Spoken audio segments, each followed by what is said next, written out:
one of the things that came up during the conversation amongst that deficit reduction committee, and Patty Mann was on that committee, and I believe it was Patty who asked the question, we have to cut $750,000 in programs. Is there anything else that we can do? And that's when Dr. Schilling said, yes, you guys could look at grade centers. And from that point, that committee said, please look into grade centers. That's where grade centers then came back into the picture, where it was discussed 7 years ago. That's why it came back to the top again, because Dr. Schilling said going to grade centers could save the bulk of those programs. So why wouldn't we want to save those programs for those kids?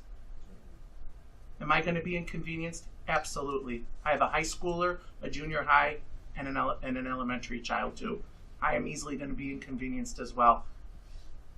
I'm going to make it work. High school kids can walk.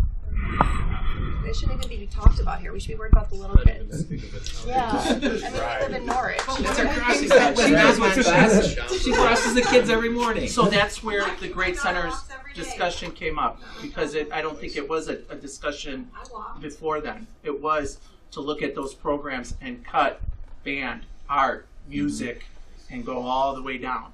And this board, yes, we have some pretty dynamic personalities up here, but at the end of the day, we really truly want to make sure that those kids don't get those programs taken away from them. So yeah, I agree. I think that's true. I didn't know the referendum money that can go to wherever. Well, I was going to say that's the one thing that you asked that actually wasn't answered, is that this referendum, if it's passed, will give us, correct me if I'm wrong, $500,000 every year, correct? No. What's the amount that it gives us? Because then they said that we only needed $1,250,000, which means how much would have to be cut for next year? If it passes, and if we went with the options, what would that be able to do things exactly how they are and wait a year and then go to the options. So passing the referendum will keep things as they are. Just I'll be just loud. So basically, if the referendum doesn't pass, we have to cut $750,000 next year, and then the following year we have to make up to 1.6. So 750 plus whatever to get to 1.6 million. So that's what will happen if the referendum does not pass. If the referendum does pass, and we go to scenario number 4 as is, in cutting the programs, then it will be sustainable for roughly 5 to 6 years. If we add back music and art at a 234 difference, then it won't be a 5-year sustainability. It'll be less than that. So, but if you go to scenario number 5, which is grade centers, you could still have everything and have a sustainable between 5 and 6 years, to call it. And have money left over or that we could put into our reserves. Or if it passes, you can leave things exactly how they are right now today for the year.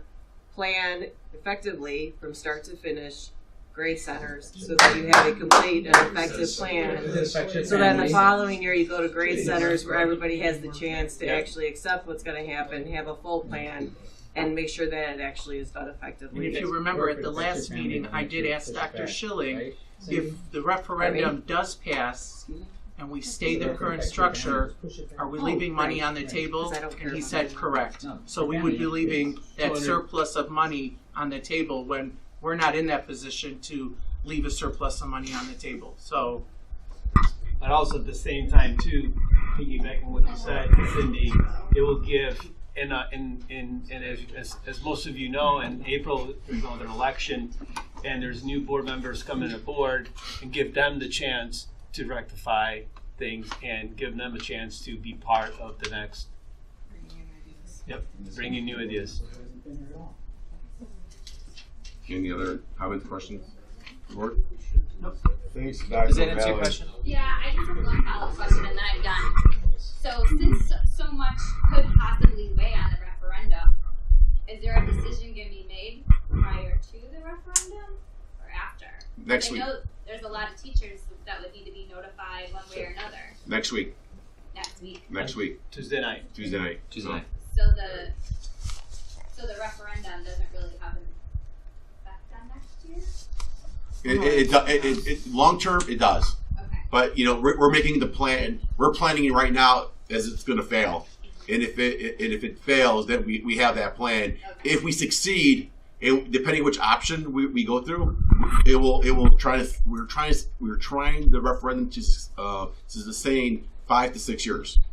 And so one of the things from the community, there's like, don't wait 24 years to do this again. Do this more often. So that's why the number was chosen where it was chosen. Okay. Thank you. Right. Also, too, on top of that, I'd like to add that if a decision is made, as Esther tells, we have gone back and we have re-voted on things that previously voted on. So it could always be reopened if for future. I'd like to motion to adjourn at 9:05. I will make the motion. I'll second that. Discussion, all in favor say aye, all opposed say nay. Aye, motion carries.